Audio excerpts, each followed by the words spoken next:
It's intense. Here, let me give you another example of what I mean by this. The guy who invented philosophy. Some people call him Thales. Americans usually say Thales. So I'm just going to say Thales to make our lives easy. Thales, the Greek philosopher who invented philosophy, wasn't Greek. He wasn't Greek. Isn't that cool? The guy who invented Greek philosophy wasn't Greek. He lived in a Greek city. The city was called Miletos. Miletos is today in Turkey. He spoke Greek, but he also spoke Phoenician because his family was from Lebanon. They were Phoenicians.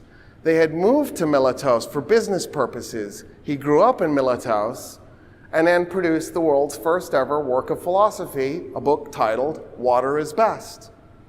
A Phoenician invented philosophy in a Greek city in what is today Turkey. But when we think of Thales, we think of a Greek.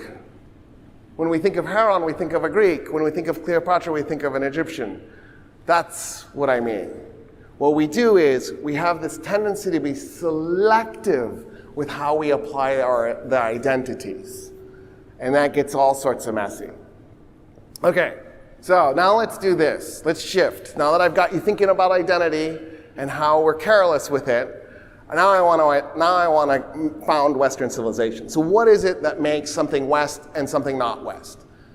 So this is part of the reason why my title was meant to bring out contradictions. The East-West paradigm at some level is nonsensical, because it assumes that there isn't connectivity with the other side and cultural sharing. So at some level, there is no Western civilization. That's a construct that's part of our imagination.